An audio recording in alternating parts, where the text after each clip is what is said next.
All right, you good. You good. Get live, Bobby. Okay. Whew. I'm sorry about that, folks. I'll get there one of these days. All right, greetings all. This is a special month, March 2023, Women's History Month. And today we have a special program for Freedom Friday Forum. And of course, for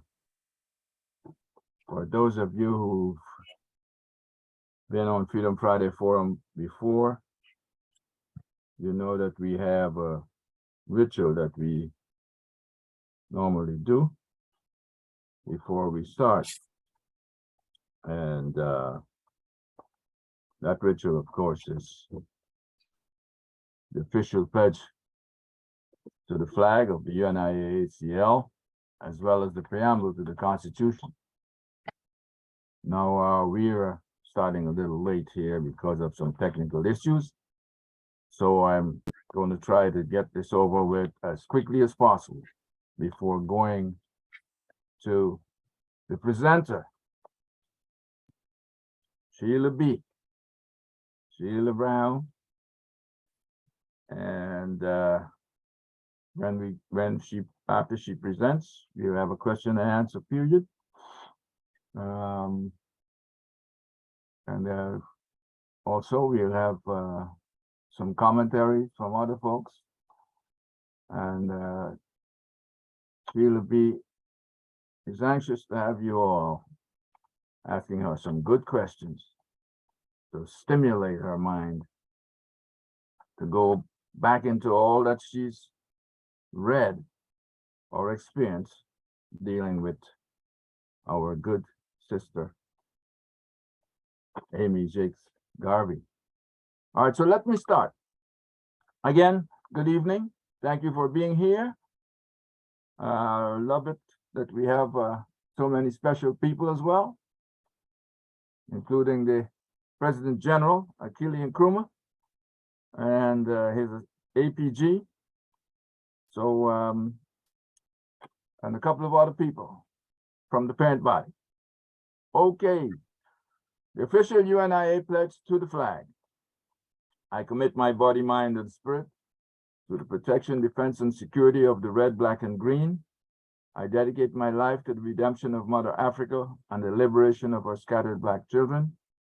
I accept for myself and my descendants the teachings of universal African nationalism, and I promise that our children will be instilled with the purpose and knowledge of themselves as African people, in order that the cause of our struggle will neither falter nor fail, until all Black people are free and united through one God, one aim, one destiny.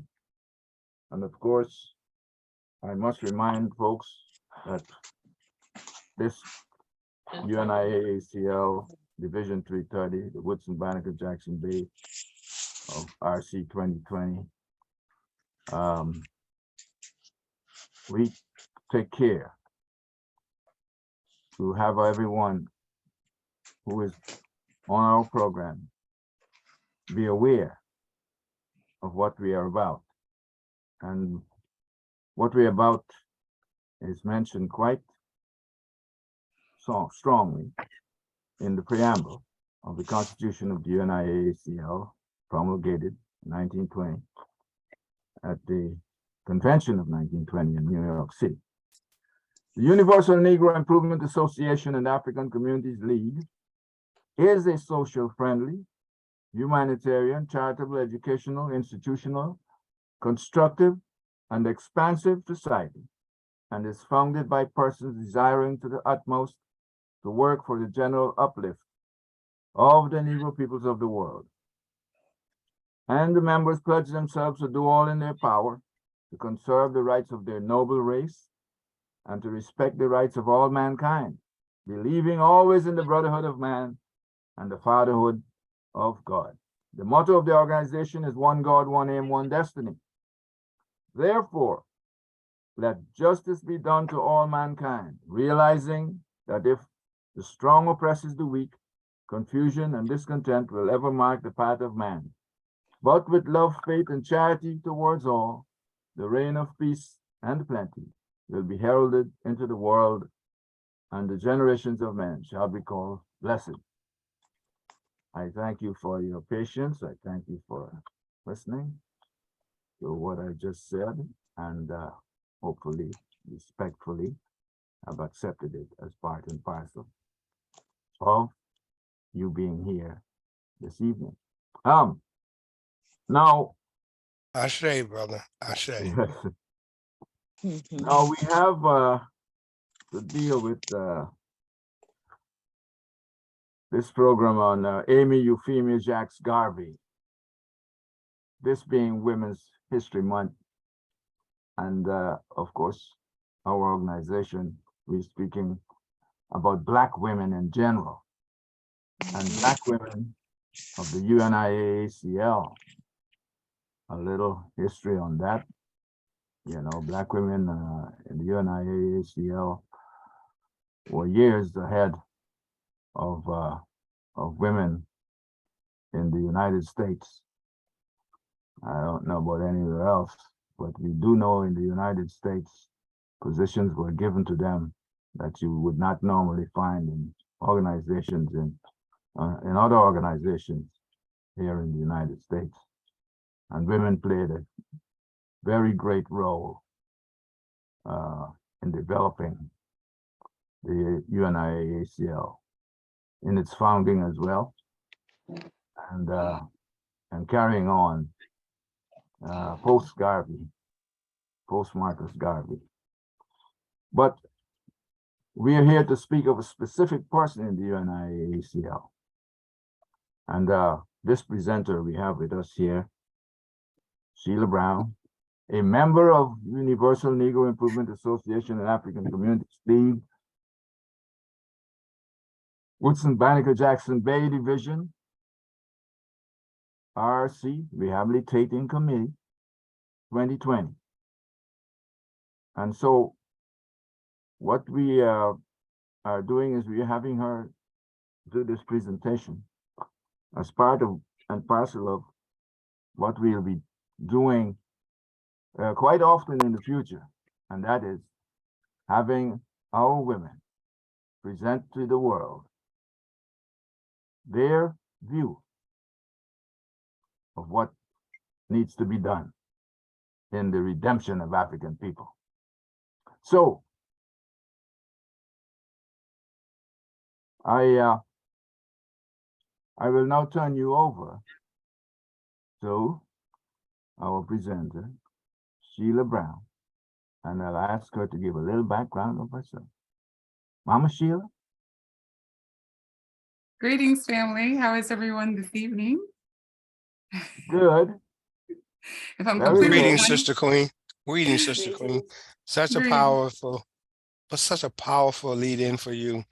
And I know you are more than capable of where we're going to go tonight and elevating the struggle of African women and as a part of the struggle for African people. So greetings, Sister Queen. I'm honored to have you as a part of 330 and honored to have you here tonight. So I will listen. Thank you, family. Mama Tendai, were you about to say something? Oh, okay. So I am completely honored, very nervous, very privileged and honored. And then I feel very burdened. I enjoy talking very much about my favorite person in the world, only second to Mother Harriet Tubman, and that's only sometimes. But this woman has emerged in this date, in this hour, for a reason. Everywhere I look, in all corners of conversation, I keep hearing this name, Amy Garvey, Amy Jacques Garvey. And there's something really exciting about what she represents for us, why it is important to call on her name, and what it is she has to tell us even to this day. And I was struggling with what I could possibly say to the people who already know really everything that they need to know about Mother Amy Euphemia Jacques Garvey. And so I will humble myself by not attempting to think that I'm going to be educating anyone in this room, but I would love to celebrate her spirit with you, and to also acknowledge that there may be some people in our audience, in the larger social media world, and even perhaps in the future, who may one day stumble upon this recording and have a Sankofa experience, which I believe oftentimes is misinterpreted or underinterpreted to mean the going back and just getting information. There's a second prong to that.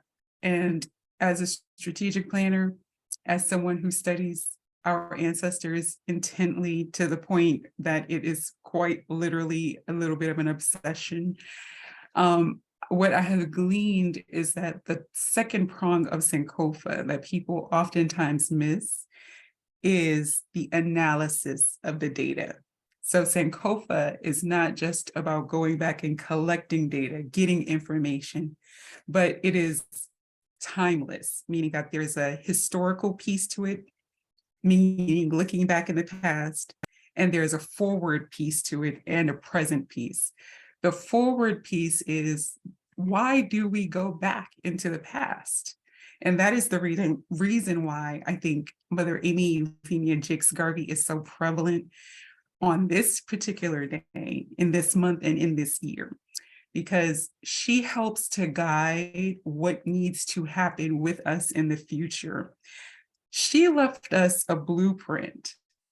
I know you all know this, but everything good that we know about the Honorable Marcus Mosiah Garvey is largely attributed to her foresight, her journalism, her love as a wife to keep him edified in his work, and her own undeniable leadership and vision for a global African people.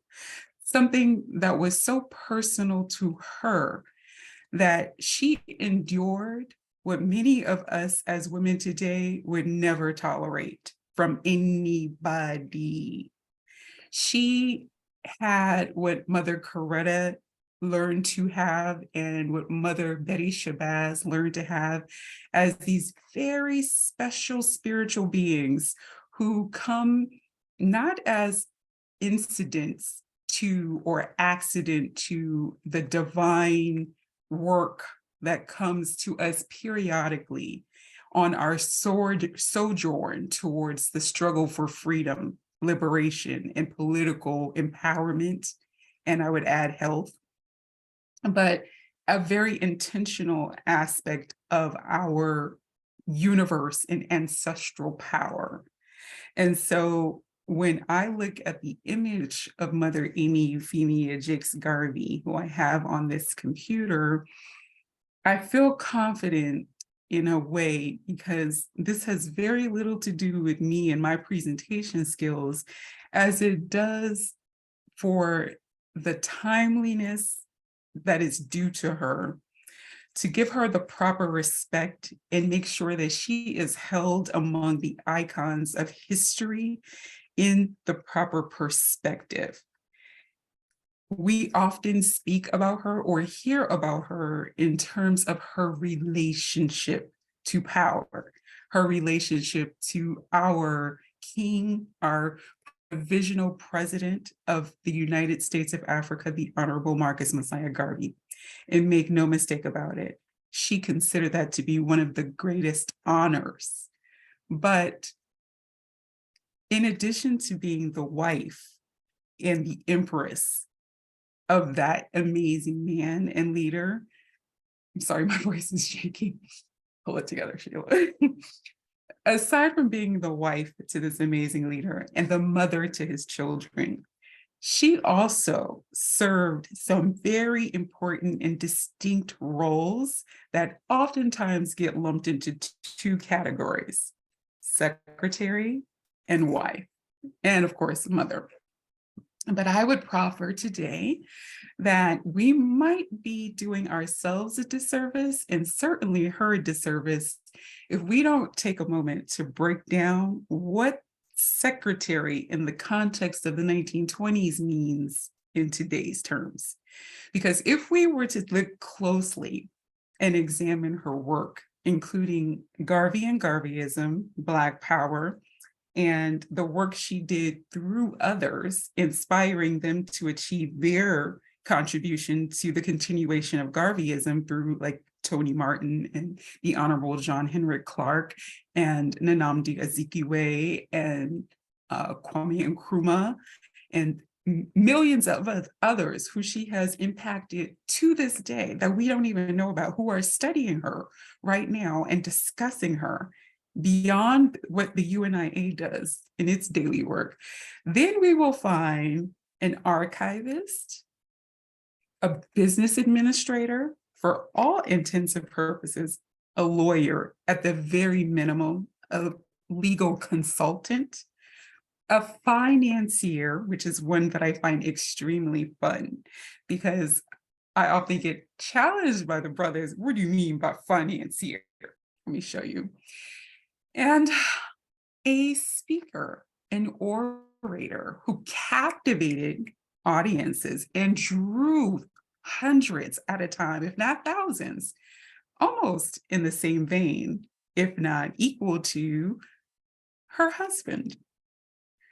And so that's just the surface, because on top of all of that, we have a consultant who helped to advise and edify the Honorable Marcus Mosiah Garvey, who could not do all things by himself, on global politics. I don't know if you realize this, but when you read Garvey and Garveyism, that's the voice of the Honorable Amy Euphemia Jacques Garvey. And it's really confusing if you don't pay close attention, because the tone is so masculine in its depth and in its scope comparatively to the times then, and I would argue even now, that it makes me feel ashamed of my own shortcomings as a woman. When we examine this woman, we cannot walk away with those two titles, wife and secretary, and then mother. We have to add some accolades. But in doing so, we're not just glorifying her, because this is not about vanity. And that's one of the things I always ask myself: why am I doing this today? And why am I feeling so compelled to even go beyond just talking about her whenever I get a chance to, but sometimes trying to reimagine what she might have sounded like and looked like and felt like to the people that were around her. And what I take away from that is not vanity to just say, oh, here's another great hero of history. No, there's some very important information that I want to go over today with you that will help us navigate these very strange times, that once we assess what times these are, we'll realize that we're actually reliving very closely today the early part of the 20th century. The circumstances that our ancestors were in that made it so vividly clear for them who their enemy was and what the only alternative was if they were going to survive as a people, which was a united Africa for Africans, just like Asia would have to be for the Asians, and Europe had been declared singularly to be exclusive possession for the Europeans, was no question in anyone's mind at that point. except for a few who were very powerful because they aligned themselves with power, but on the wrong side of power. Now,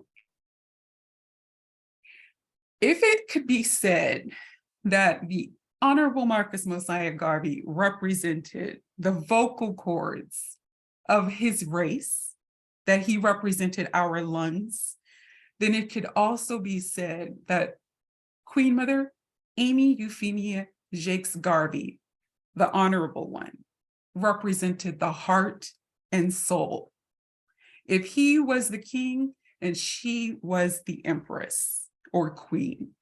And if he was the orator, she too was not only an orator, but she was a writer and a speechwriter and an edifier and a political analyst who left us a guidebook and, quiet as kept, a family guide. So as I listen to the voice of the ancestors, I'm praying that both the Most High and the ancestors will guide the insights that I have shared so that it serves only one purpose, and that is to uplift us continuously and unite us around these important issues of both family and political power and governance, and hopefully place some context around what was happening then. If I'm successful at helping to reimagine what the world was really looking like through the eyes of Queen Mother Amy Euphemia Jacques Garvey and those she loved and sought to save through her work, not only being that we were trying to unify a race and empower a race for global powers in the continent and throughout the diaspora. But she also had this other prong that was very close to her heart and very important to her. And that was the treatment, education, well-being, economic standing, political and social standing of her women, of the women of her race. Because while she was also in the fight for the freedom and liberation of a people, she also had to fight for her own right within her own household and community and in society as a larger body for the right to be a human being, a woman being, and to move freely between her own people in those spaces. So she wrote a really interesting article in 1925, and it was titled Women as Leaders. And this was the first piece of writing that I really started to get her, the scope of her intelligence and the scope of her oratory and her writing. Because between, I think it was 1919 and 1925, she was the publisher or the editor of the women's page of the Negro World. So it's hard to place what a day in her life was like, because on one hand, you have a woman who is doing the work of the secretary, which is far more engaged than just typing out the thoughts of the thought leader, but contributing to the thoughts of the thought leader, editing the works of the thought leader, preparing the thought leader for the work before him, and protecting the thought leader. She created a hedge around him. And this article, Women as Leaders, I think is so very powerful and representative of who she is and what her vision was and what her challenges were. And some of the article is very inspiring, and some of it might be considered controversial.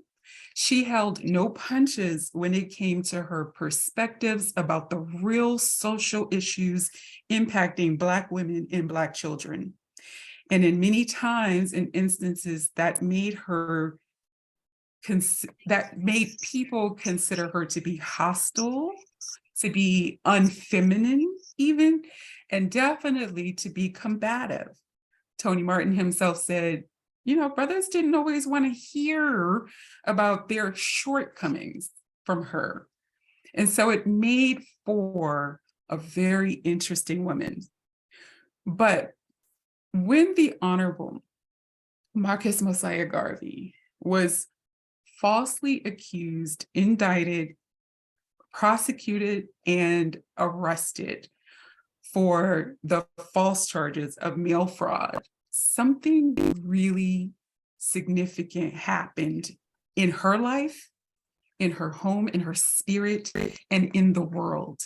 When I make the claim that Amy Euphemia Jacques Garvey was the most significant woman of the 20th century, I'm not saying that for verbosity, and I'm not engaging in puffery.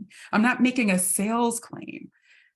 I'm really saying that she was, in her own right, the Harriet Tubman of her time, because the work that she did had implications not just for the global African family, it had repercussions in the white world.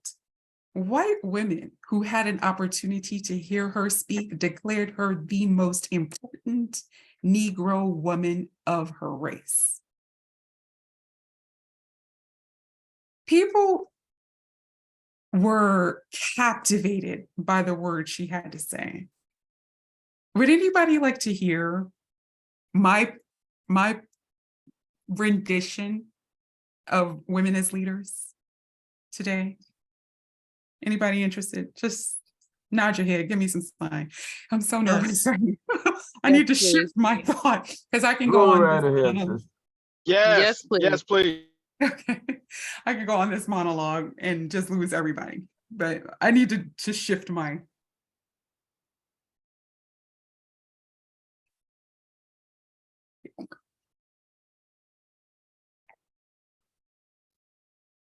This is the article, Women as Leaders, 1925. Think about what this was looking like in 1925. Think about all she had currently experienced as the wife of the Honorable Marcus Mosiah Garvey, and hear her out. The exigencies of this present age require that women take their places beside their men. White women are rallying all their forces and uniting regardless of national boundaries to save their race from destruction and preserve its ideals for posterity. White men have begun to realize that as women are the backbone of the home, so can they, by their economic experience and their aptitude for details, participate effectively in guiding the destiny of nation and race. No line of endeavor remains closed for long to the modern woman. She agitates for equal opportunity and gets it. She makes good on the job and gains the respect of men who heretofore opposed her. She's not afraid of hard work. And by being independent, she gets more out of the present day husband than her grandmother did in the good old days. The women of the East, both yellow and black, are slowly but surely imitating the women of the Western world. And as white women are bolstering up a decaying white civilization, even so, women of the darker races are sallying forth to help their men establish a civilization according to their own standards and to strive for world leadership. Women of all climes and races have as great a part to play in the development of their particular group as the men. Now, some readers may not agree with us on this issue, but do they not raise their children, the future men and women? Even before birth, a woman can so direct her thoughts and conduct as to bring into the world either a genius or an idiot. Imagine the early years of contact between mother and child when she directs his form of speech and is responsible for his conduct and deportment. Many a man has risen from the depths of poverty and obscurity and made his mark in life due to the standings of a good mother whose influence guided his footsteps throughout his life. Women, therefore, are extending this holy influence outside of the realm of the home, softening the ills of the world with their gracious and kindly contact. Now, some men may not agree with us on this issue. They may argue that the home will become broken up and women will become coarse and lose their gentle appeal. But we do not think so, because everything can be done with moderation. Let me tell you, the doll baby kind of woman is a thing of the past. The wide awake woman is forging ahead, prepared for all emergencies and ready to answer any call, even if it be to face the cannons on the battlefield. New York has a woman Secretary of State. 2 states have women governors, and we would not be surprised if within the next 10 years, a woman graces the White House in Washington, D.C. Women have also been filling diplomatic positions, and from time immemorial, women have been used as spies to get information for their countries. White women have greater opportunity to display their ability due to the standing of both races and due to the fact that Black men are less appreciative of their women than white men. The former would more readily sing the praises of white women than their own, but who is more deserving of admiration than the Black woman? She who has endured the rigors of slavery, the deprivations consequent on a pauperized race, and the indignities heaped upon a weak and defenseless people. Yet she suffers all with fortitude and stands ever ready to help in the onward march to freedom and power. Be not discouraged, Black women of the world, but push forward regardless of the lack of appreciation shown you. A race must be saved, a country must be redeemed, and unless you strengthen the leadership of vacillating Negro men, we will remain marking time until a new race gains leadership of the world and will be forced to subservience under them or extermination. We are tired of hearing Negro men say, "There's a better day coming," while they do nothing to usher in that day. We are becoming so impatient that we will brush aside the halting, cowardly Negro men, and with prayer on our lips and arms prepared for any fray, we will press on and on till victory is over. Africa must be Africans, and Negroes everywhere must be independent, God being our guide. Mr. Black man, watch your step.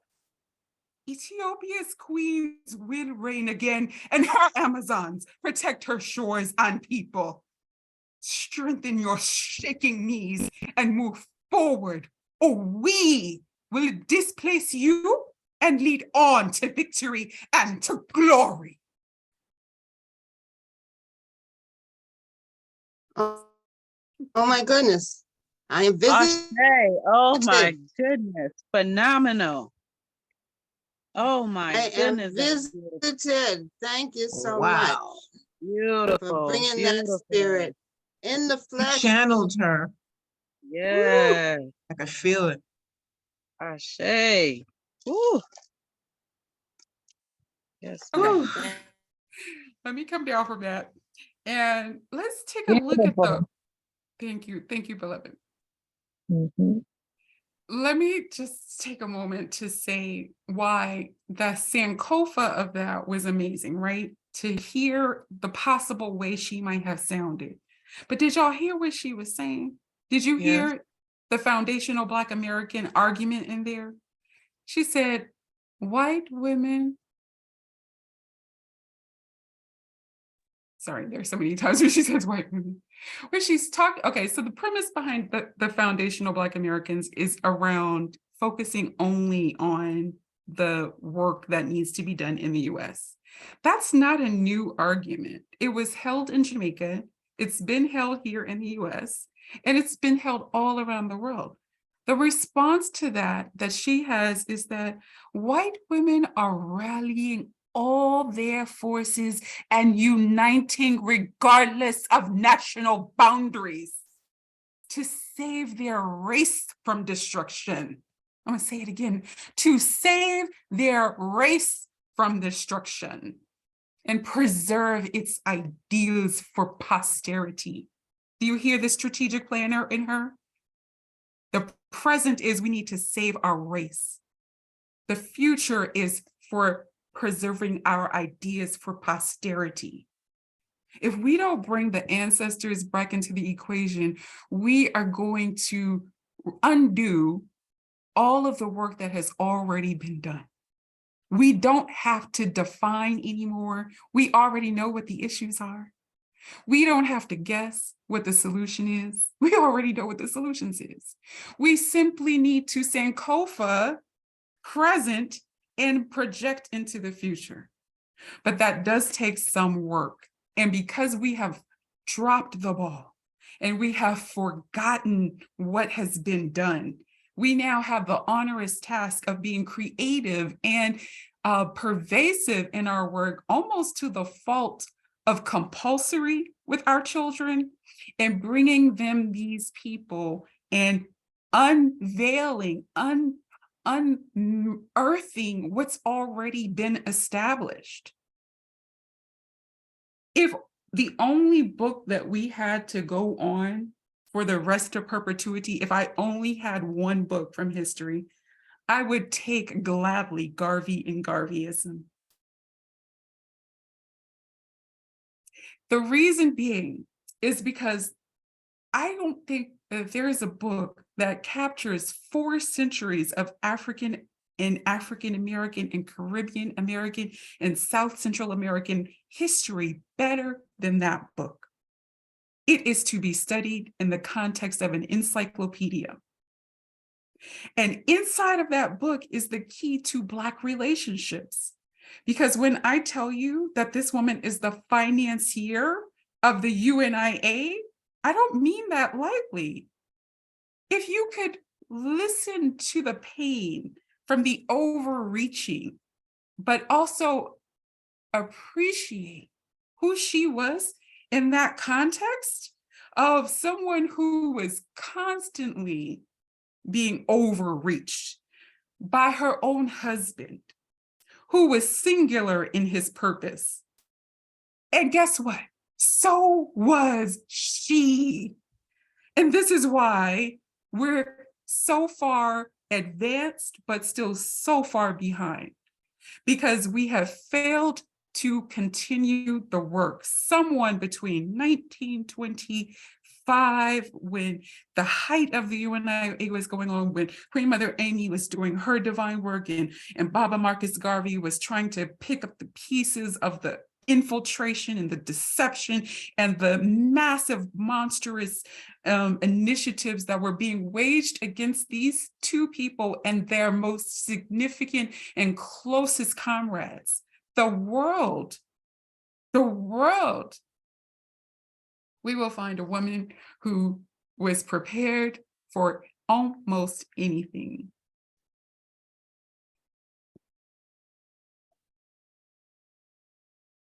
Does anybody have any questions at this point? Because I promise you I could just go on and on. We are mesmerized by your ability to channel our beloved Queen Mother. Okay. I get nervous when people say channeling. Well, but that's what's happening. You have done that. Okay. All right. But here's or what, in other words, huh? in other words, you were ancestral quantum tunneling. Because what I mean by that is that this is Haru. I'm on the bus right now. Oh. So you was actually quantum tunneling, because what happened is that when you speak those words, through your throat chakra, you open up a portal, and those portals allow the energy to flow through. So as they say, when the ancestors speak, the images come forth. Ashe. Remember, our Ashe. ancestors are within us. Yeah, So so you y'all, allow it to come out. yeah, I've researched it. I appreciate what you just shared, Haru. I keep it simple. That's Blacktricity coming through. The Blacktricity without electricity, which is tied to being creative. And so that's what, when we say channeling, you actually are reliving her spirit energy today for us. Yes. Yes. You're allowing it to be able to flow through you, is basically what Brother Haru is saying. Because remember, our ancestors are within us. Mhm. The term she prefers is reenactment. I've had this discussion with her before, so okay. I mean, I'm not going to deny that Mother Amy Garvey takes up space in my life. Like, I'm always mesmerized, like every time I think about what she said, her writings and the things that she did. So for example, when I say that she was a legal consultant, so y'all remember in Garvey and Garveyism, right? There's this description of a person. Never in a million years did I imagine that this was Mother Amy speaking, which is ridiculous because it says it right on the book, Amy Euphemia Jacques Garvey. But this is how she's just in a different space, right?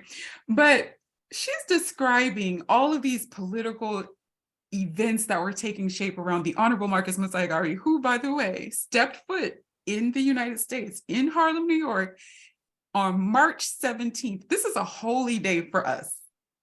March 17th was the first day he stepped foot in Harlem, New York, and changed the trajectory of the Black race and the world forever. We need to remember that. July 27th, 1922, I think, was the year that they got married. 1925, the year he got arrested. They got married months before that, right? In response to, not romance, but he really didn't give her a choice because he needed someone to, as he says, step into his shoes in the event he became incapacitated in prison or even died. So this was a woman who went from largely being the wife of the Honorable Marcus Mosiah Garvey up until the date of his arrest in 1925 to someone who was literally traversing the nation because he was sitting in that prison cell, not only still demanding that she raise money on behalf of him and that she produce the first volume of Philosophies and Opinions, which nearly cost her one of her eyes and almost debilitated her to the point of death. She was only 98 pounds by the time she finished that work. 98 pounds, do you know what that looks like? Do you know what a skeleton? But this is how committed she was. The people around her were just like, sis, are you okay?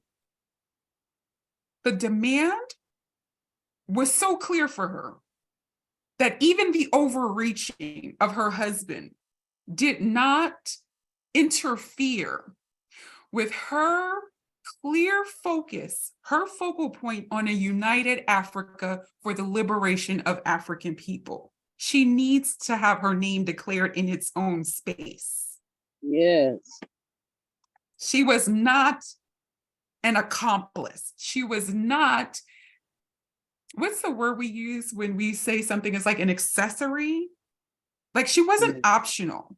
She was the fuel and the oil in the machine. And the Honorable Marcus Mosiah Garvey, we love him. She loved that man. In fact, the trying times that endured over the last couple of years of their relationship, it was shadowed when he passed away, because that was when they developed the real loving relationship that she always deserved. It was almost like when he passed, he could see her and who she was to him. And she talks about it in Garvey and Garveyism. She talks about the fact that she was guided by the chief, who she affectionately referred to as Popsy, or chief, and he referred to her as Moopsie. That chief was the one who said, okay, we did what we could do. We have to work with W.E.B. Du Bois, right? That was chief that instructed her. So for anyone who said that, she shifted, she didn't do that alone. When the Honorable Marcus Mosiah Garvey passed, in consultation with his spirit, she proceeded to reach out and extend arms, because that was what we had been reduced to, if I'm honest. And so she was invited to be the first woman co-convener at the 5th Pan-African Congress, something that was so special and dear to her heart, because this was the first time that her peers, the males in particular, were actually acknowledging that she was not an accessory, that she was vital to any global liberation movement. And she talked about that because she still faced a lot of challenges. And one of those challenges is expressed in a letter that she wrote to W.E.B. Du Bois, because sometimes when she spoke, as you could see some of the things that she was saying about her dissatisfaction, see, she was the vocal cord for not just the race, but for the women in the race, who oftentimes couldn't value or appreciate her. I mean, you could look at the Negro world and see how she begged her sisters, please, even if you're not a writer, even if you're not good at writing, I don't care. We have to show these men that we have thought, that we're capable of thinking, that we care, because they relegated women, especially the Jamaican men. And I know a Jamaican man very well. My stepfather was the Marcus Mosiah Garvey of my personal life, right? He was from Jamaica, and God bless his soul, he's passed away. But Michael Hugh George Hall, that was a real Jamaican man, when I tell you. And they have a very particular way of relating to women, especially in the 1920s. And it was not welcome to have Mrs. Amy Euphemia Jacques Garvey running the show like she really was. And it became evident, especially when she was starting to run the organization as its foreigner speaker. She was being sent on train all across this nation because her husband was in prison saying, we will not miss a beat. You have to go to North Carolina. Hey, get to New Orleans. You're going to go to South Carolina. She would be crisscrossing the nation. And sometimes the only time for rest that she had was when it was midnight on the train. And this woman delivered. When she spoke, people were armored by her. This was no woman who was mousy. This was a sister who knew what she was talking about. There wasn't a topic that was taking place in the world. Now, why did she have this skill set? Well, I believe it's not just cosmic, but her childhood was designed specifically by the ancestors, by the Creator, the Most High, to do this special work. Her father, from the time she was able to read, 7, 8 years old, had her analyzing the international news of every newspaper he could get his hands on. And she had to not only read it, but analyze it. She had to tell her father what it meant.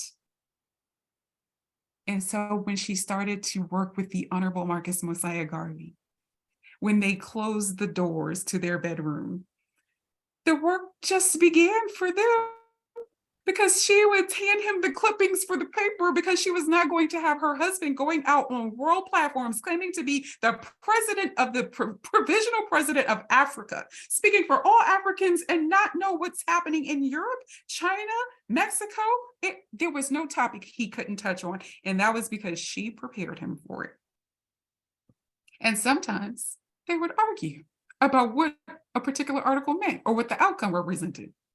And she said, sometimes we would argue, and we would argue until one of us succeeded, usually him, or they come to a compromise. So this was an intellectual equivalent to him. But she brought something very special to the equation, because when she is describing her first meeting with him in 1919, when she goes to the UNIA, she's hearing about this brother who's claiming he's got this program of, of African global unity and liberation. She's like, let me just go check this brother out for myself. So she heads over to the UNIA headquarters in Harlem, because she's there too. And she meets with him, and she gets, for some reason, the divine opportunity to ask the brother some questions. And she drilled him. She drilled him good. And he answered her questions satisfactorily. And she agreed to come inside and tour the facilities with him.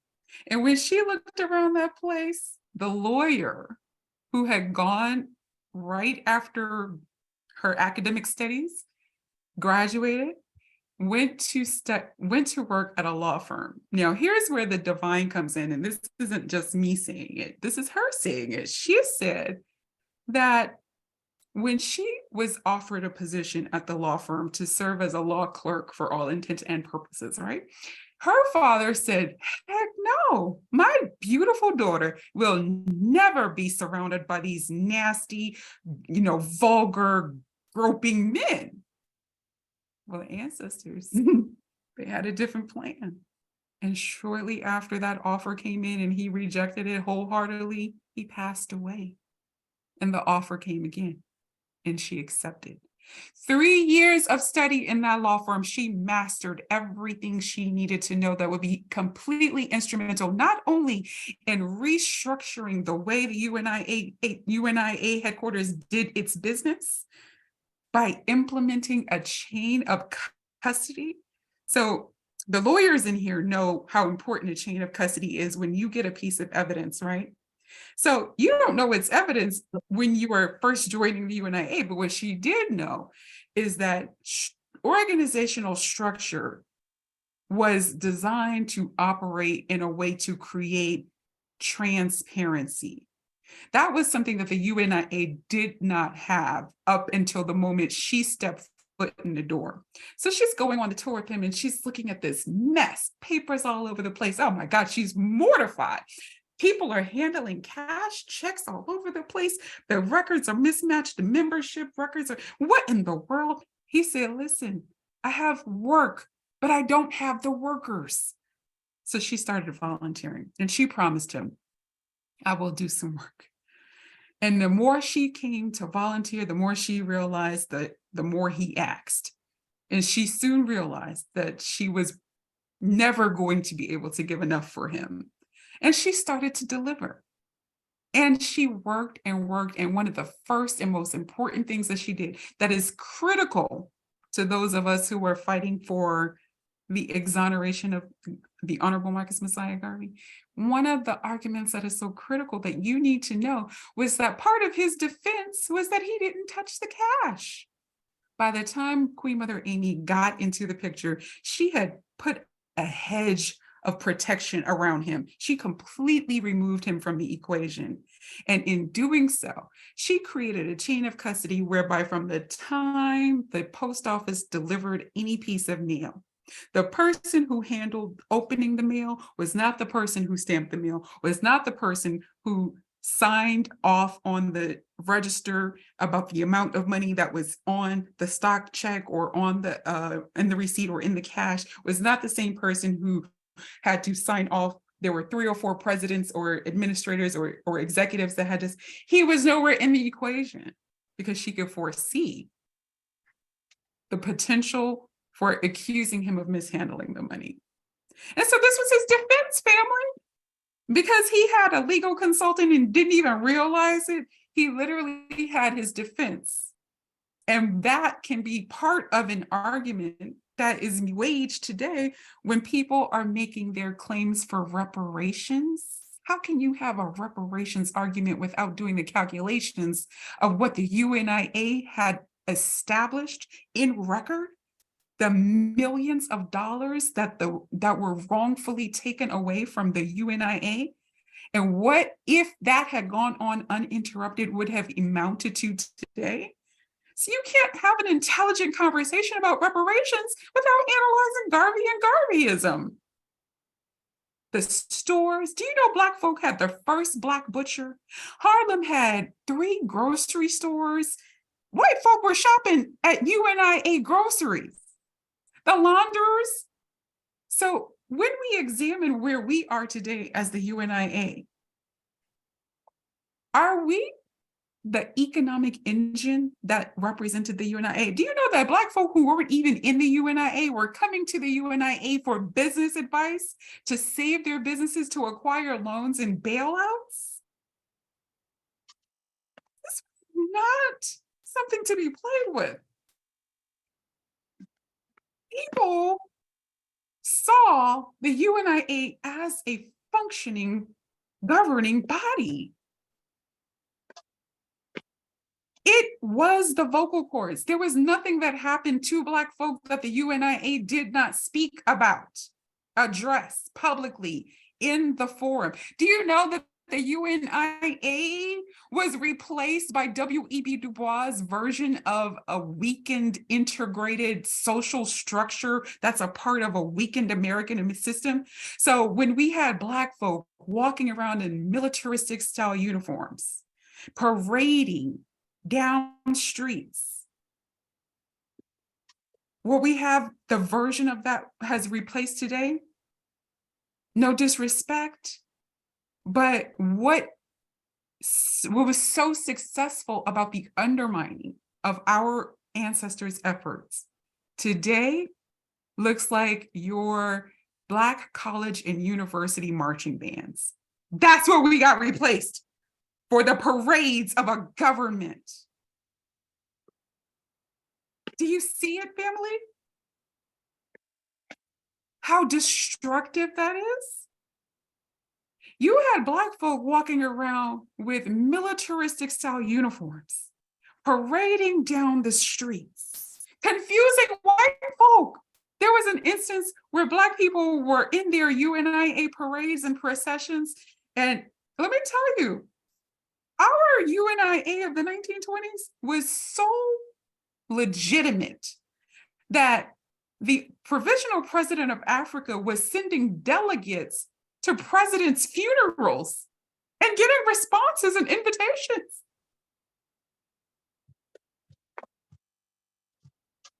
And the usurpation is so diabolic that we don't even realize what we lost and what it was replaced with.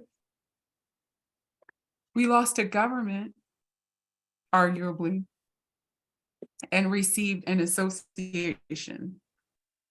Don't mean to offend anybody, but we gotta study this, because how else will we assess what is due to us if we don't know the historical facts? Please don't misinterpret what I'm saying.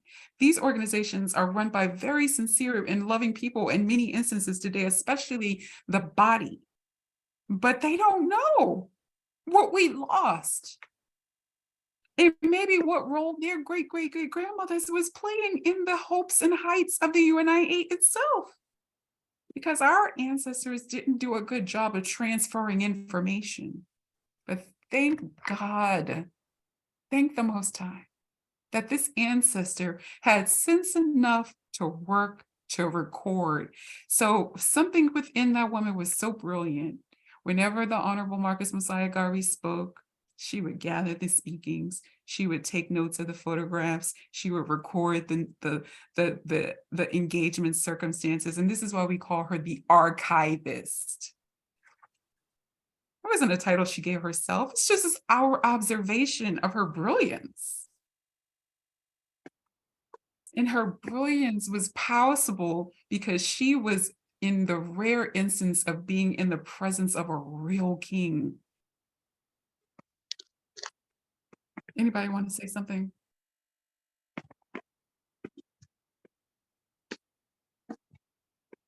Love it, Teach, sister. just teach, sister, teach. You know, a whole lot of what you've shared is so important. I have some documentation here of various different things, not just what some of the elders that actually knew Amy Jacques Garvey shared with us, but some of the things that Amy Jacques Garvey did that are very, very important to why we are here now. not just publishing the book, but actually defending Garveyism from various different people internally who were taking things in a different direction.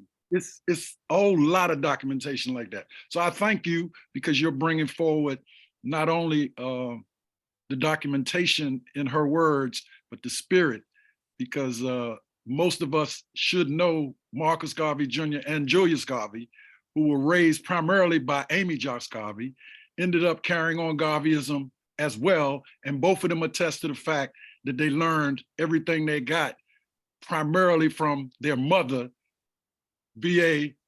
Marcus Garvey. But anyway, yeah, yeah. And what's so interesting, so remember how I was saying that she's so critical to analyzing what's happening in our current world. Like, this is not a vanity tour, I promise you. Listen to this. So this was another article that she wrote in the late 20s. It takes some big physical demonstration to make some Negroes appreciate the necessity for and the worthiness of the program of Garveyism. The Chinese War, now being waged, has done it.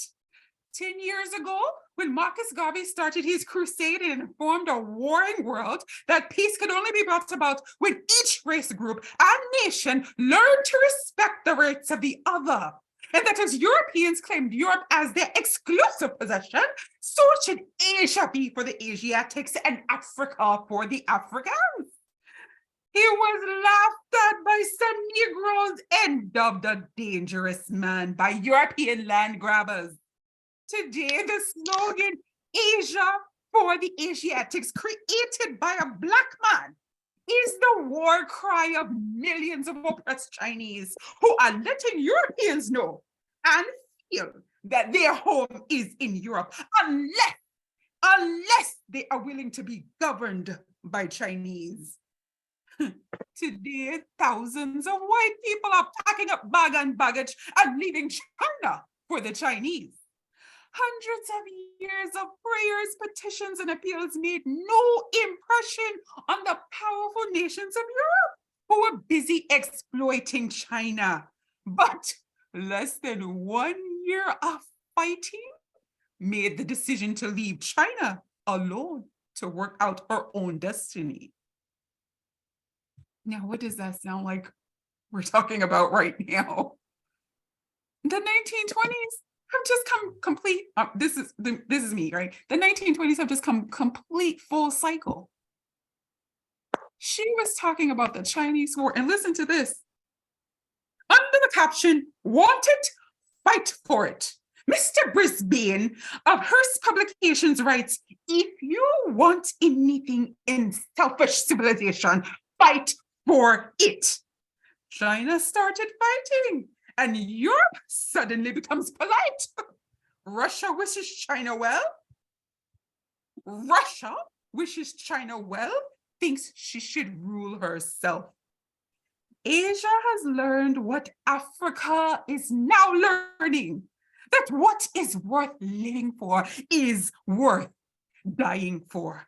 But Africa is not asleep. She is in the organization period, uniting her tribes, linking hands with her scattered children in all parts of the world, educating them for the great task of self-government, and instilling in their minds the love of race and the love of country.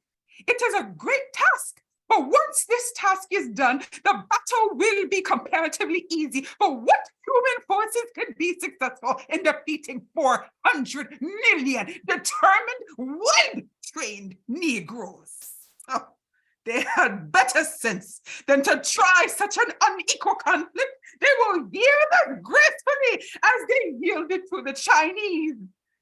Africa will be redeemed, perhaps without the shedding of blood.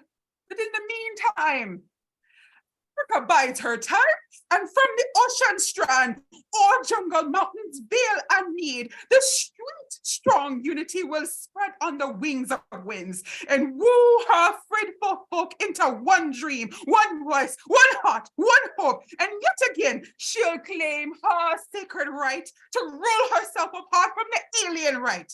But if once more the pale-faced man shall say, not yet, thou backward race, still thine to pay, I quake to think how swarthy arms shall hurl thundering terrors at a grasping world when Africa awakes.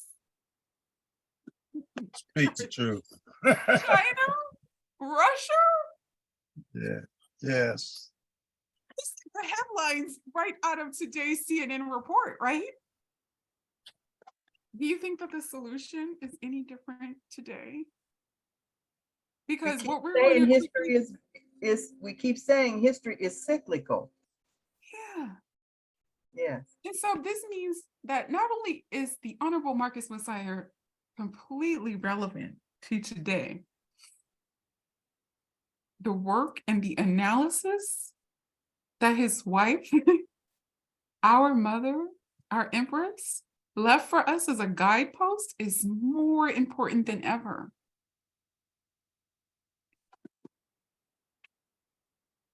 And Europeans know this. This is why every day the effort to emasculate and feminize and destroy the hearts and minds of those young Garveyites that are waiting for us to stir their souls and remind them of who they are and what they need to resume the work of. It's so prevalent.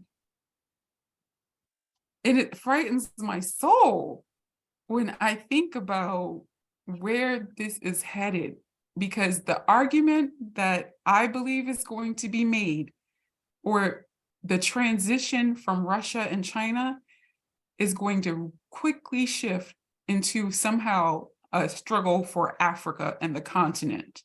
Sure. Absolutely. And that means all of us, because the world sees us as its harvest. And this is why the Honorable Marcus Messiah Garvey was willing to sacrifice everything, including his family, in order to prevent it. And this is why, in his shame and disgrace, W.E.B. Du Bois took the argument and reversed it that Black folk can't live in Africa. We can't live under conditions like that. And packed his bags up and took his behind to live in Africa. Can you imagine? How do you take 20 years penalizing someone for their policies towards seeing African people in the same vein as Asia is living today, a global power? And then use that same argument, the same doctrine 20 years later and leave us behind with the mess that you created by destroying the work of the UNIA? Am I wrong to bring that out? How can we honor him and people like him? Of course, 20 years later, he changed the argument. And of course, Mother Amy did her best to work with him. But how do we not even reconcile? He should see himself the way the UNIA was seeing him when he was the chief enemy of the UNIA. But he just glossed right over that and left us and our sons to contend with this monster. Russia and China are in Africa, yeah, and taking more and more. Yeah, today there was a news that China is also partnering with the so-called Near East nations as well as Russia. And when Mother Amy said that white women are rallying all their forces, that's white women and white men. No disrespect to the European nations, but what do you think this new global movement is? It's to consume Black people wherever we are in the world and further enslave us. It has nothing to do with fairness and ensuring that everyone has access to clean water. Are you kidding me?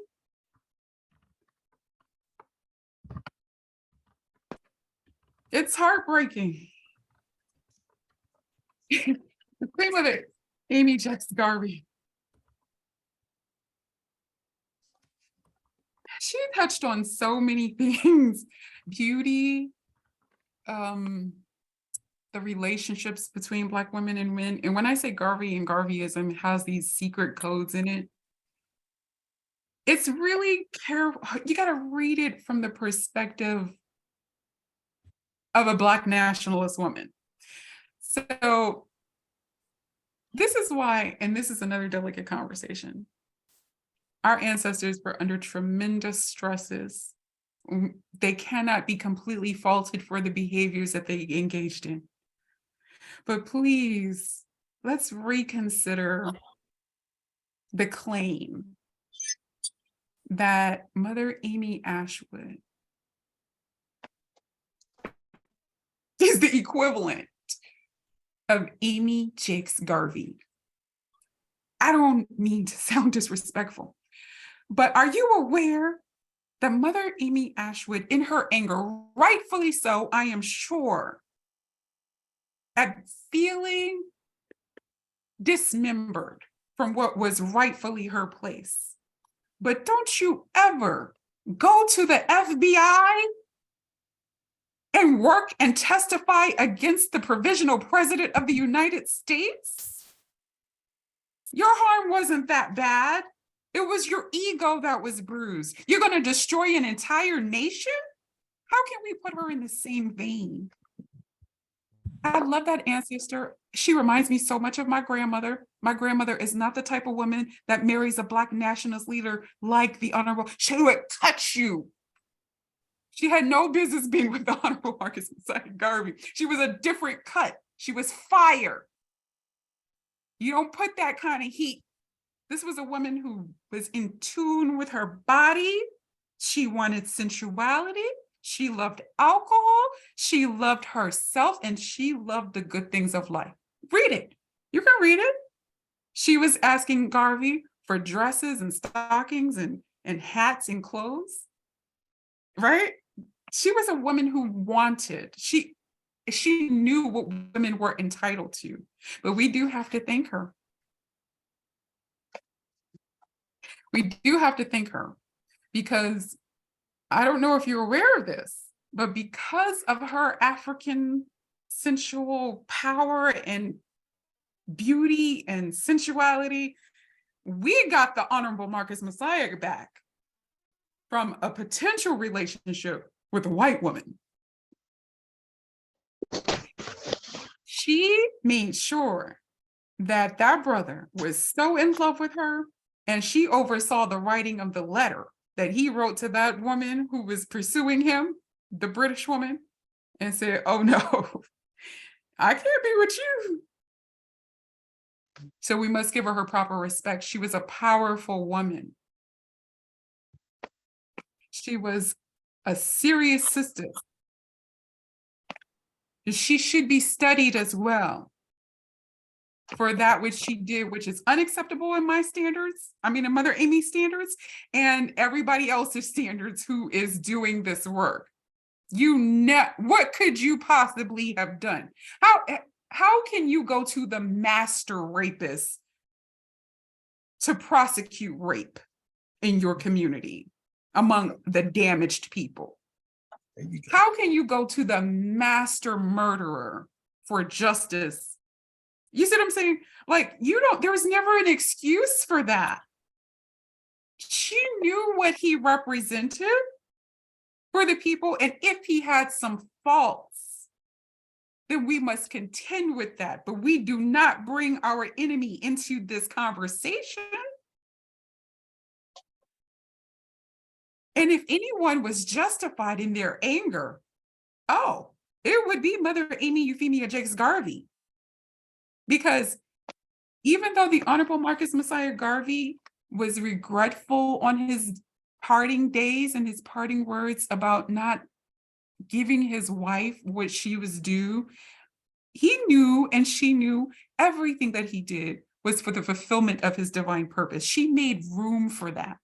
And when he said that he neglected and cheated her for the cause of African liberation, he was being completely truthful. Thank you, Baba. But he wasn't telling the complete story. He did leave her something. Yes, he neglected and cheated her, but it was a powerful, demanding mistress of oppression and freedom.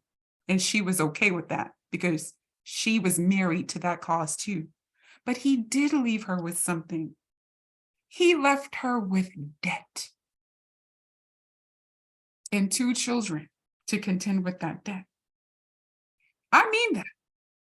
Because as soon as he passed, the first thing she realized when she got back to Jamaica was that the attorneys who filed a caveat on her house for 2 printing machines that the Honorable Marcus Messiah Garvey put a lien on her home. Every woman is entitled to a home.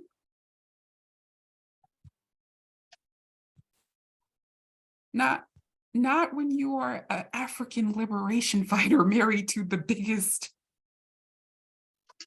opponent to white supremacy you've ever seen. She made room for that too. And she held it in with grace. And you know what she did, sisters? Because there's some important lessons in here for you so that you don't destroy a nation because you get with one of these eggheads. Now, don't get me wrong. Our brothers, the real freedom fighters, and they may be in the room, don't tell them I said this, may have the best of intentions for their people, but not handle you right. Might overreach you. Please don't do this. Do not get in a relationship with these kings who are clear that they have a very powerful assignment to do with your ego in place, thinking that you are going to be his all. I heard a sister the other day, she sent chills down my spine. She was saying some stuff that I didn't like, something I would never say. But she said something and I couldn't deny it. She was combating a brother in a very trifling way, I would argue. But she was combating this brother who was talking negatively about Black women. They weren't even in the same vein because he wasn't in the category of men who should be taken seriously. But everybody gets a platform on social media. And this brother was going on about how Black women ain't this and Black women ain't that. And he's got this white woman and he's getting an Asian woman, but he won't date a Black woman, right? And she said something that really bothered me because the truth bothers you. And she said, the reason why Black women prefer a villain over a hero is because a hero will sacrifice you for the world. A villain will sacrifice the world for you. Hadn't that been my experience?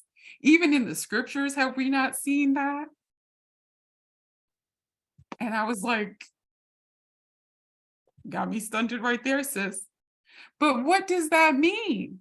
Does that mean that we go and contribute to the problem? No.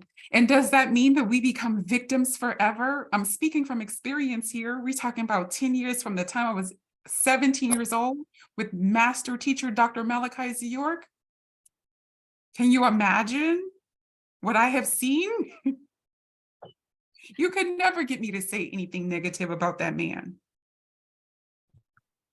You can never get me to do it, not because I'm a fanatic, but because I have seen white women honor Thomas Jefferson, a master rapist, as the prolific founding father. No one makes them declare his pedophilia or his rape. They won't even acknowledge it. They will say Sally Hemings didn't even exist, or she was a nothingness or a girl or whatever. I'm not saying that it's justifiable, any wrongdoing that Black men do in their leadership powers, but I'm saying, please, if you are not grounded in yourself, if you are not a spiritual mother, because that's what you have to be, almost to the point where you don't destroy the men, like some women are capable of doing, and sometimes rightfully so. These Negroes can get really out of control. But did you hear what Mother Amy said? If you do not push aside strengthen your shaking knees and move forward, or we will displace you.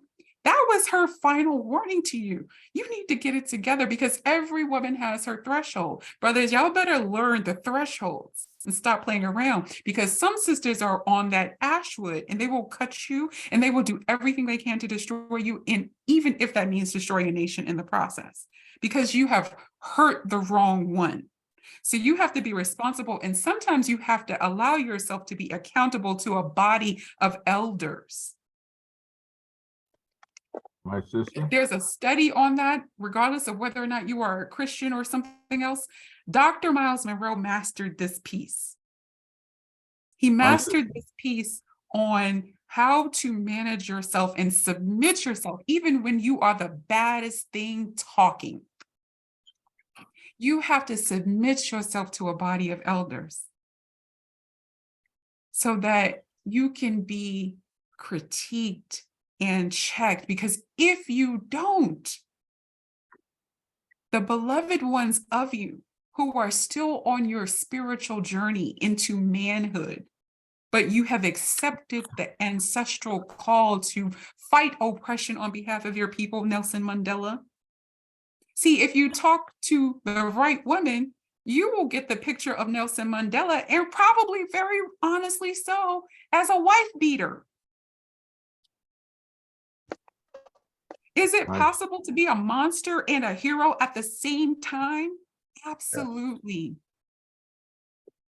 Because sometimes, huh? I'm sorry. I'm sorry. I just need, I don't mean to, you know, interrupt or break your trend of thought. But I have to remind folks, it's now 9 p.m. We've gone to that period. And there's a lot of people who are there. They're enjoying everything you're saying, and they would let you run your mouth. Oh, sorry, I don't mean that. And they would have you talking forever. So my thing is to just give you a little break at this point in time, and to see if there are any questions coming from the audience about what you've already said. Fair enough, King. So, are there any questions at this time? Go chat, my brother. I don't have a question. Do But you have a comment? I have a comment. Okay. Allow me first to bow to my sister Queen. Understanding that the war is going to be led by that energy, recognizing that we Black men of African descent, need to appreciate the sacrifice and compliment of our sister queens. Because we of RC 2020, UNIA-ALC know African women lead. African women lead. Thank you, King. Somebody said, oh, Mama Tendai put in some other names of these sisters. That's right. Queen Nzinja, Mama Ya Asantewa, Queen T. I'm not familiar with Titu. How do you pronounce that, Mother Tendai? I spelled it incorrectly. It's Queen Taitu. Most people don't know her story, but Tell us about her. She was the wife of Menelik. Okay. And remember, Ethiopia is one of the places that was never truly colonized. But they don't give her recognition. She's the one who actually started the war. Yes, I saw that, because you know I have that movie that the brother did, Adwa. You were talking about the other day. But they don't give her the recognition. I did do some study of her to understand, and just what you're saying, because of her position, she moved her nieces and folks around for political reasons. to move things, to be able to control what was going on politically in that area of the world. But most importantly, when she's the one who did not believe that the Europeans were truthful. Okay, so when a treaty was signed by Menelik with Italy, she had it read. And that what came out is that there were two. One was in Amharic that said they were collaborators or partners or whatever. And the one that was in Italian said that they were abdicating their authority and giving it to the Italians for them to speak for them on the world front. And she told Menelik, you know, if you don't go to war, I'm going to war, and don't come to my bed. And you're so right, because yeah, and my mother Amy has something similar to say, because she was letting people know, listen, there is not a decision made in the world. I don't care if you're talking about Russia, China, or anywhere else in the world around global politics, money, economy, religion, where a woman is not involved. Even if it's the involvement in the bedroom, a powerful man is having a conversation with a woman, if not his woman, about some very important decisions. Yeah, and what happened in her instance, he did not go ahead and marshal while he was contemplating doing whatever. She had her own army, so she started the war. They had to follow her. You know, yeah, That's you know, absolutely true. so I just want to kind of slip in here, you know, first of all, it's so important because I was just reading up on Louise Little, Malcolm's mother. There's so many sisters that need to be, you know, studied, but what we need to also recognize is Marcus Garvey called on us to take care of his wife, He called on us straight up. He said, count on him to return in the whirlwind, but he also called on Africa to look into Amy Jacques Garvey. So look at some of the things Garvey said too about Amy, because I think you're right. You're absolutely right. He understood clearly. Amy took on the battle, many battles, and I'm not going to get all into them now because we also publicly, it's the public. But I will say there were many battles that Amy won that many people don't know about to maintain the authenticity of the government of the UNIA. And I'll stop right there because I know other people have comments, but it's very important to recognize there's so many African women that need to be upheld, and they are in the ancestral whirlwind. And Louise Little was one of them, and she was a Garveyite as well. And there was a lot that worked with Amy Jacques Garvey, Lady Demeanor, we could go down, Henrietta Vinton Davis. There's a whole lot of sisters. And as the elders told us, and Baba Keeley knows, they told us all, you know, if it were not for African women, there would be no UNIA, period. And to add to that, what most people do not understand is the recognition of the Honorable Marcus Messiah Garvey to say that leadership had to have at their side the sister queen. They could not have a person from a different race and be in leadership, because you need the sister queen. Because you see, my sister, and you said it eloquently and nicely, the bed talk is the talk that make men listen. We don't want, it's what, I'm sorry, it's what make men listen. That talk, that Garvey said, pillow talk can make or break a nation. Right. Pillow talk. So who you talking to at the pillow? Okay, make or break a nation. What many don't. I'm a living today testimony to that, brother. Pillow talk is powerful, bro. I think we all are. Doing well. Sisters do it so well.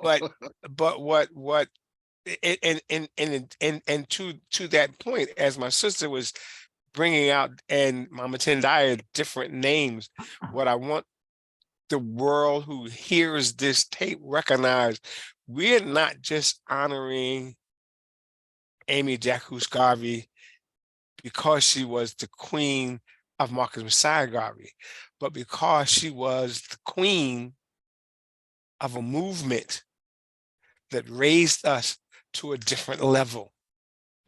There would be no books if not for Amy Jacques Garvey. And Amy Jacques, and I can speak to this because I had a serious argument about it. And someone, in my opinion, was attempting to belittle her works and her deeds. And that set a that set a tone. It hit a note. It hit a flint that made me lock and load. And when I finished, everybody had to back up because you see, she worked with Thomas W. Harvey of the UNIA-ALC Rehabilitating Committee of 1940. Let me say that. The Teach, bro, first teach. book, Amy, the first book, Garvey and Garveyism, was printed because of her relationship with Thomas W. Harvey, whose disagreement with Mr. Stewart, Right, was because of his support for the family and their recognition of what needed to be done. The books that we first read at her hand were because of that relationship and that respect for the Queen Mother. You see, the Queen Mother moved the movement. The Queen Mother moved and steadied the organization. There can be no UNIA-ALC 2020 if not for the works of Amy Jacques Garvey in connection to the men and women that supported her.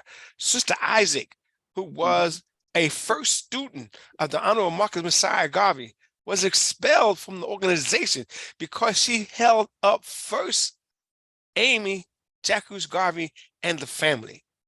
Sister Queen, if there's anything I may say to you tonight, and I may not speak another word, it is that you are the image of and reveal the power of an African woman because you are the queens who rule the world. I am only a soldier, regardless of title, because I serve a queen of African destiny. Thank you. Thank you, King. Thank you for that, PG.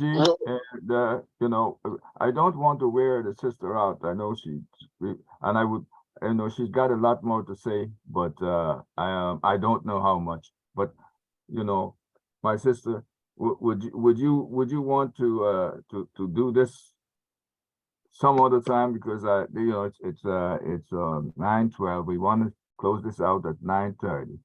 So if we would get some other person to either comment or have questions, and you can answer those, okay, or comment on them. That's where we should be at. Okay, sister, if that's okay with you, unless Yeah, you have that's fine, something you King. think is really important that you need to put forward. what do you have planned? What do you have planned going forward? Who, Baba or me? Or you? Oh, well, you know, there's some exciting things. Sometimes I feel like, I don't like saying this, but sometimes I feel like I'm competing with Mother Amy for space in the world because, you know, I'm an author and I'm trying to get my work out there. And it's like when people know about my obsession with her, it always takes precedent. So I'm struggling for space, right? But it's starting to occupy more space. And early, you know, I always do something special. And I think it's probably time that globally Black people have started doing something special on March 17th, because it really is a holy day for us. Even if we sojourn to Harlem and just kind of relive, you know, some of the places that the Honorable Marcus Messiah Garvey and the Honorable Amy Euphemia Jacques Garvey frequented. And that is what I was kind of guided to do. And I was actually leaving here first thing in the morning to go to Harlem tomorrow. But the idea just came to literally find some clothes from the 1920s, go to some place, a church or UNIA branch or something, and just like start taking pictures of where she was and kind of like see what it was like to just reimagine that space, and then to just do a reenactment. It was gonna be crazy. But I had just asked my son, I was like, babe, can you come with me to New York? And you know, he was like, yes, Mom, I'll come.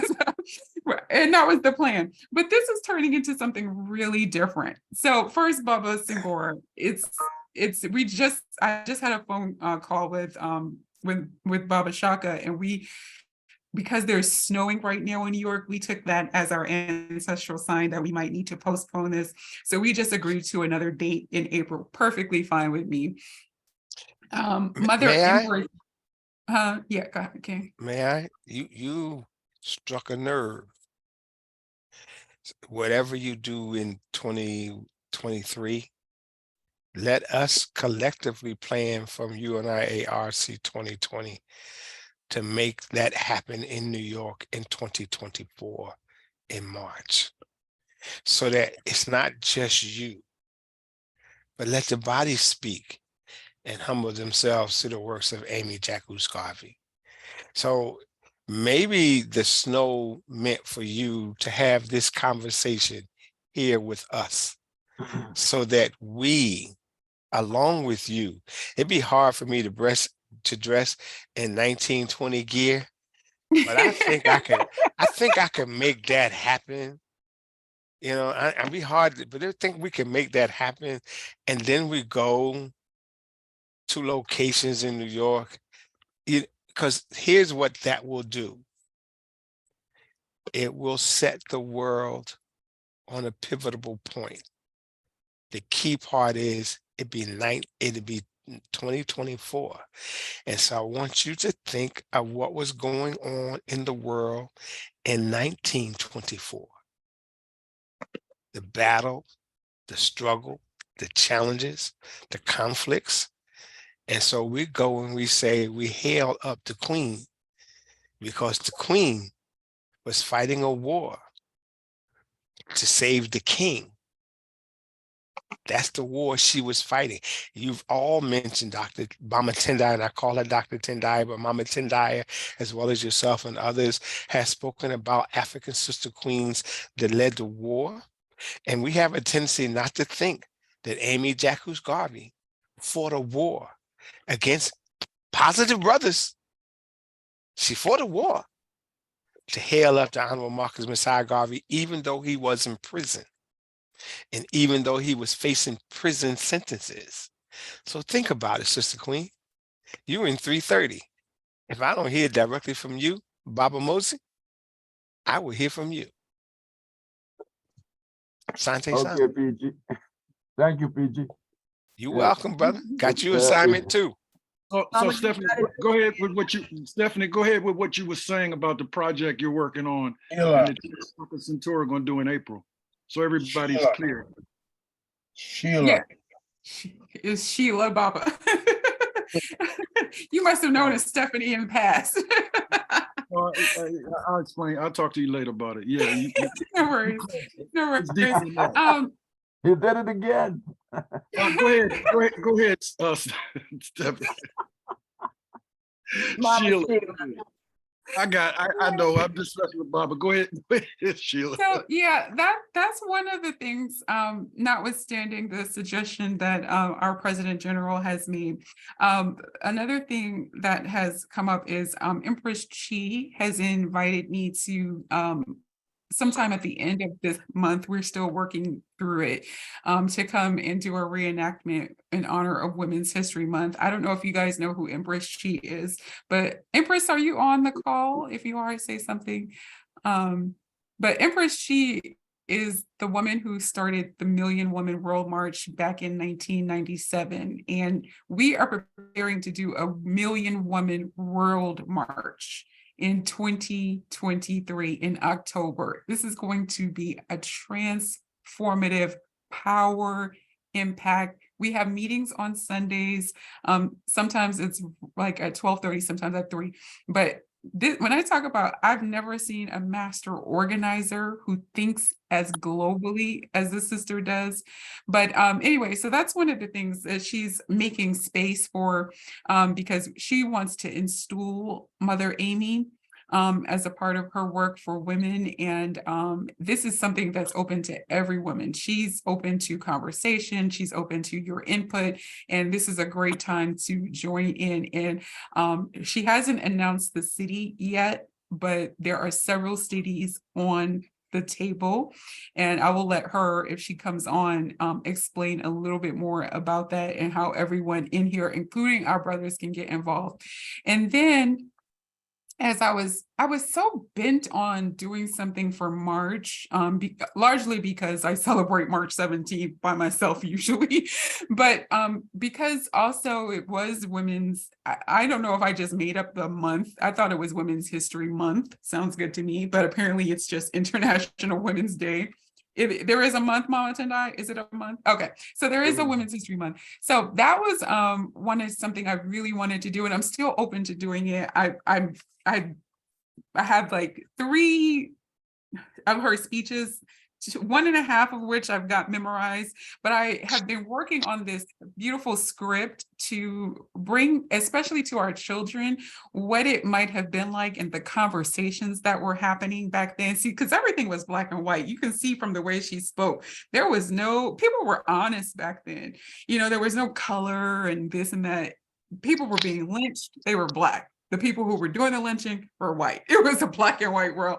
And so the way she speaks is that. But I wanted to find a way to bring it to life for, even adults who don't really fully appreciate her, maybe even have never heard of her. And so that is in the works.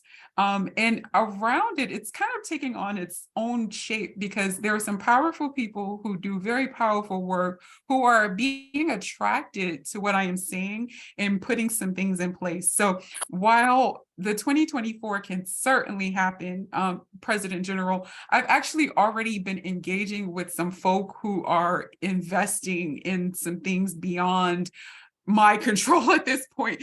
So there will be no stopping 2023. Except for the Most High and Mama Amy herself, but we can certainly still collaborate on 2024 and beyond because it's just time and we have to find a way to bring our people globally together. And so I am sensitive to the need for our organization to be impactful, but I also want everyone to feel connected to Mother Amy, regardless of where they fit into this scheme of global Pan-African or global African liberation. So certainly, and please don't. Sister Queen, stop for a minute and breathe. I don't want you to, because I don't think you should be apologetic in any fashion, and you were about to do that, so don't do that. My concept of 2024 is not anti or opposite of 2023.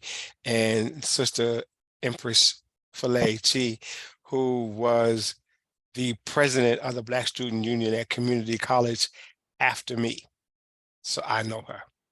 Oh, good. Okay, great. Okay. Awesome. So as you move to do what you do in 2023, understand what you said was, I like to go dress in the garb of the 1920s and go to the places where Amy Jacques Garvey was and spoke, which meant where Marcus Messiah Garvey was and spoke. It wasn't a single entity, but a couple.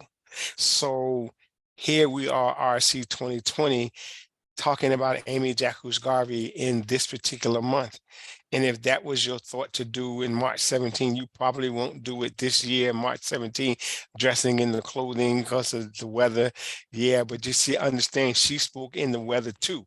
So all I'm saying is that let's make that vision not separate from, but in conjunction to what happens now, because we need to continue to elevate our sister queens every year.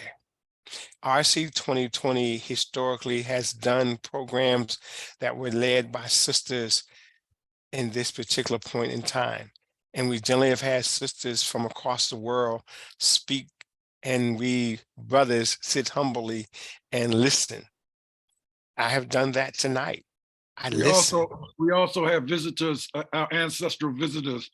Yes. My love, Kathleen, English host, does Nanny Helen Burroughs. And that's right. She was overcome by not only Nanny, but her grandparents and great grandparents when Right. she was ill. So she's doing that now, and we're working to build that in little girls. Who is that, Baba? I didn't hear the name. Nanny Helen Burroughs. No, I Right. heard that part, but who's the Sister who Kathy. Kathy, my Oh, queen. your Kathy. wife. Yeah, Sister Kathy.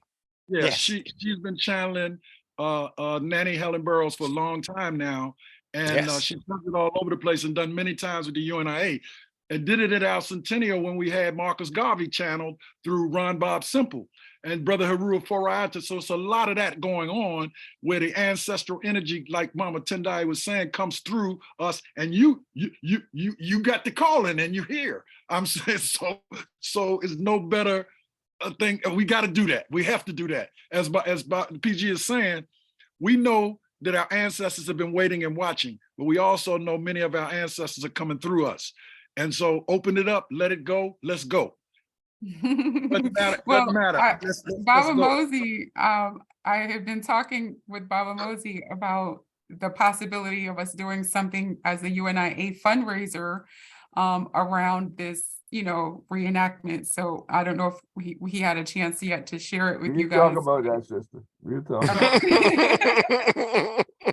Yeah, because you have also the president of San Francisco, of San Diego, who's on here, and one of the things he put in the chat: "Are you ready to tour? Are you ready to tour?" So, who is that? Brother Jadia. Jadia, you still here? Well, he was here earlier. Yeah, he's still here. He's still here. Yeah, he's still here. Jadia. See, yeah, he's here. I see his name, Jardia. But the reality is, it is time. Yeah. Everything in its own course and in its own time. Mhm. Someone said to me today about age. And what I said to them is that my creator created a tree, and a tree can last 200 years. He didn't make a tree better than me. So we got time. So let's get it done. Two quick comments and a question, if you don't mind. Yes, King. One, I want to say all power players play the same game, and that is chess. And what is the most powerful piece of the chessboard? Is the queen. And then number two, like I was saying in my acceptance speech, when you look at the pyramids of ancient Egypt, and if you understand the power of Haru, but most of the time he's seen in doing what? Sitting on his mother's lap for the wisdom.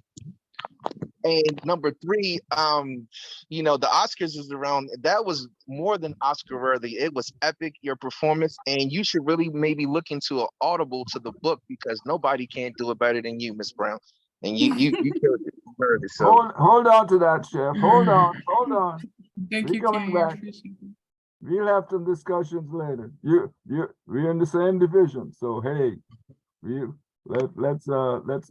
let's wait until we get home, okay? We're just saying, Mama, we're supportive of you. Yes, And most you're likely. moving forward, and we will support you as you move forward to continue to bring forth the energy, because it's not only empowering, it's educational, and it's inspirational to not just, as you see how the brothers are responding, not just to females, but to the brothers also, because there's an awakening that comes with it.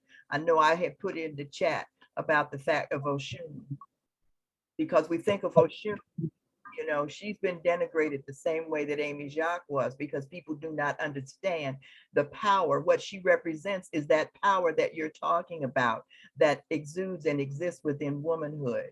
And, as the myth had gone, the universe was not able to be created until Oshun was brought in with the other. Ashe. Energy. So it's the balance that you have to have, the male and the female, to come together to make it all whole, but also understanding the energy and the power, as you so aptly have conveyed through Amy Jacques. And I applaud you, sister, and lift you up in love. And Ashe. Baba Mosey, brother I also bless you. Baba Mosey, brother Jardia says you need to unmute him. I need to unmute him. I didn't mute him. You didn't mute him, but he needs your help. So I'm just telling you because he put that in the Let's chat. see. And I just Okay. had to do that because he put it in the chat, y'all. So I Okay. don't want to change the chemistry. Back again really soon, please.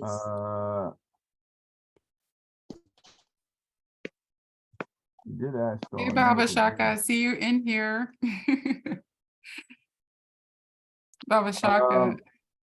Greetings, Greetings, greetings, everyone. You got it? Oh, that's Shaka Satori. Okay. Okay. I just let you move on, brother. If you can't do it, don't something worry is about wrong. it. I don't have you. Neither your video nor mic is Just click on the red microphone, Baba. Yeah, I did that. That's what I'm saying. It's not undoing it, no matter what I do. Don't Let's worry move about it, forward. brother. Just move forward. Yeah, let's move forward. Move forward. So okay. Go back to the sister Are queens there any because other they got it. comments?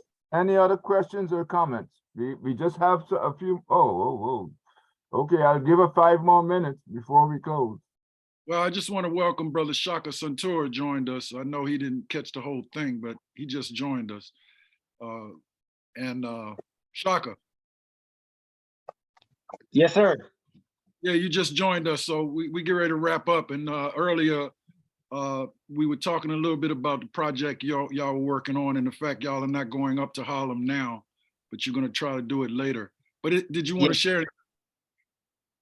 Well, I just, as from what I'm hearing, I just was as equally as impressed with the sisters' abilities when it comes to channeling Amy Jacques Garvey, and I want to, definitely,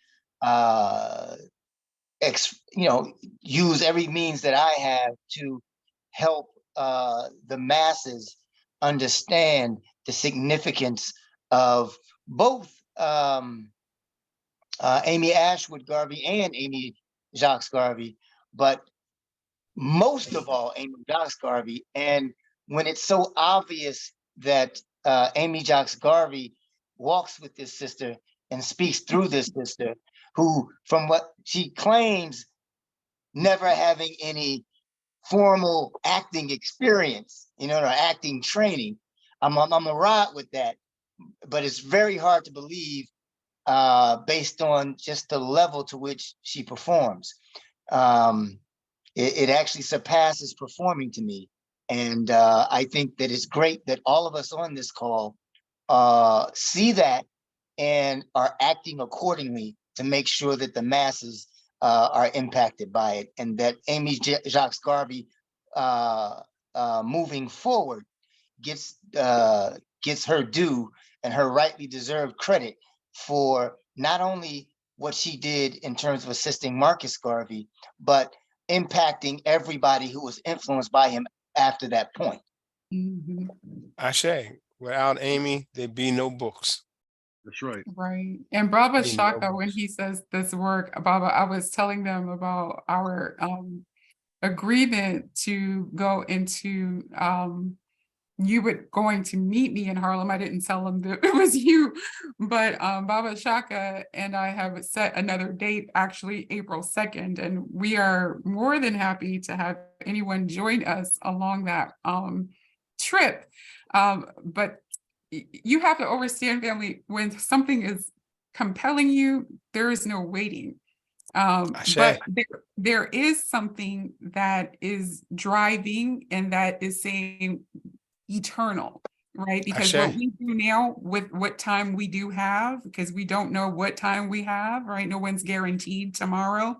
So when something is on your spirit to do, we must act on it when we're advised to act on it, but we can always improve upon it and continue it.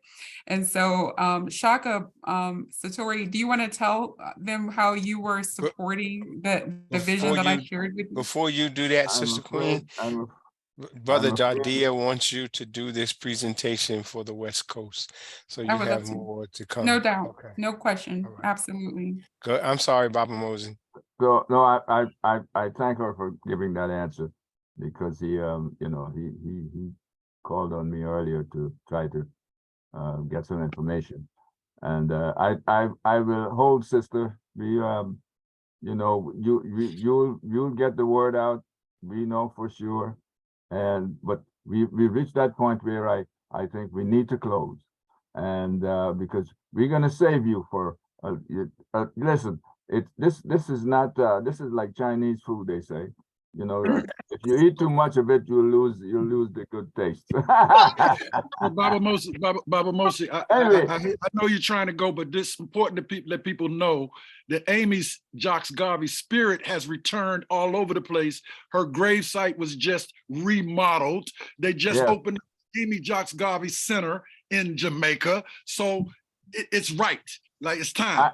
I thank you for that. I was about to make mention that we need to have a monument for her at that same space. But Thank you. yeah. Okay, Baba Anyway. Baba Yes, Mosi, my sister. there was one thing that you can absolutely say no, but there was one Can't other. say no. Huh?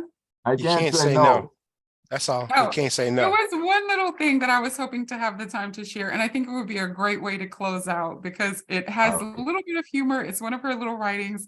And Mama Tendai, can we talk later too? Because there's something that keeps coming up with you. I don't know what it is, but I feel like I need to speak with you about maybe doing something at the end of the month here in DC or wherever you are. I don't know, but the Bible teaches that God made men in his own image and likeness. And through scientific deductions, we learn that differences in man's pigmentation and hair are caused largely through the influence of climatic variations. In other words, God or nature is kind to the Black man when, in apportioning him to the torrid regions of Africa, he makes him with black skin and frizzled hair, which enables him to withstand the heat of even equatorial Africa that defies the white man. The white man's pigmentation is essential for him to live in the frigid zone of the earth, and his straight, long hair keeps his head warm. The yellow and brown peoples are made for the temperate zone. Thus, the different, distinct racial physiognomy is not an error on the Creator's part. It was intended for the good of all. The white man, in his arrogance, believes that all beauty begins and ends with his race, and by every conceivable means of propaganda, he endeavors to make others believe likewise. His religious preachments reek of this propaganda when he paints a Christ as a white man surrounded by little white angels with white wings, and takes those pictures into foreign lands and tells Black, yellow, and brown heathen about a white God sitting on a white throne. It is no wonder Christianity, as taught by white men, has failed to impress Africans and Asiatics as it should, because they argue that if God is a big white man, he could not be a good spiritual father to them, as he would naturally have the same double-dealing traits of white missionaries who teach them to sing, "Take all the world, but give me Jesus," while these same messengers of God rob them of their lands and minerals. Yellow men see beauty in their own race and glorify their own type on the canvas and by the printed word. The following are the impression of a cultured Chinese woman who saw white people for the first time. Listen to her. The door was suddenly open, and a tall male foreign devil stood there smiling all across his face. I knew that he was a man because he wore clothes like my husband. but he was much taller than my husband, and to my horror, his head, instead of being covered with human hair, black and straight like other people, had on it fuzzy red wool. His eyes were blue, and his nose rose up like mountain from the middle of his face. Oh, a frightful creature to behold, more hideous than the god of the north in the temple. The brown man molds his God in his own likeness and thinks his women the most beautiful on earth, in so much that he tries to keep her from the gaze of the world and often imposes the death penalty on intermarriage. The Black man in his native habitat is also proud of his type. Africans in Africa believe that Black denotes something genuine. They see in Black the symbol of strength, and their slogan is "the Blacker, the better." Unfortunately, Negroes who are descendants of the African slaves who were brought to the Western Hemisphere hundreds of years ago, being overshadowed in the white man's environment, have swallowed his propaganda of white superiority. And in their blindness, many become so dissatisfied with themselves that they have straightened their hair and bleached their skins in a mad effort to look white, and thereby reach perfection as they thought. But through the efforts of the Universal Negro Improvement Association, the leadership of Marcus Garvey, Negroes have learned to see Black and glorify their own type. God is a spirit, but when he is visualized by Negroes, he takes on the form of a Black man. For in the worship of God who looks like us, as Black people, being satisfied with our type, we become proud of a race, grateful to our Creator, and the impetus grows in us to carry the divine injunction. Ye are the lords of creation.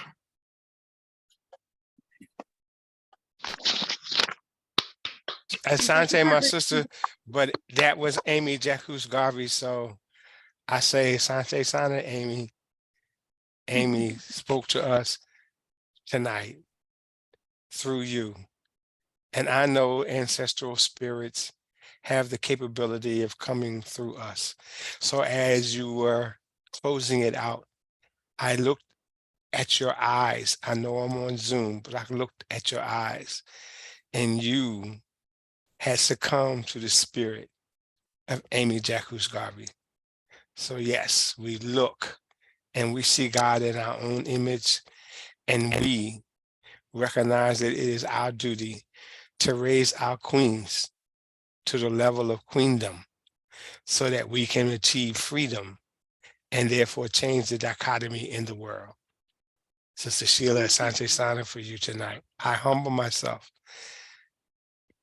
as one who understood and recognized that the queen rules the nation.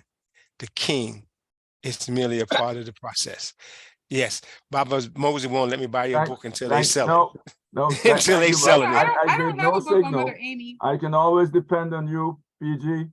Yes, sir. To give a wonderful denouement to what we're doing, and this is a great ending. So thank you very much. Okay, peace and love. One God, one aim, one destiny. One aim, one destiny. Ashe. Ashe. Ashe, Amandala. All right. Amy Jacques Garvey lives. Marcus Garvey lives. The UNIA-ALC. There's an article that I wrote, and you can get the article by texting the word Amy to 202-952-6123. Peace and blessings, family. Have a great night. So make sure Baba Mosey has that. Thank you, everyone. Well done. Well done. Well done, indeed. All right. Until next time. Yebo. Yes, indeed. Sure. Have a good night. Thanks, In 2024, where we meeting? Journey home. 2024, where we meeting? We're making a pilgrimage, Baba. to where we were making the pilgrimage to Going to Harlem. Harlem. in 1920 dress. So I don't should- forget to do something special for everyone in your family or just yourself on March 17th. And let me say, I have my mama's birthday, March 19th, my daughter-in-law, March 19th, and my daughter, March 16th. So I get everybody because Amy Jacques Garvey lives.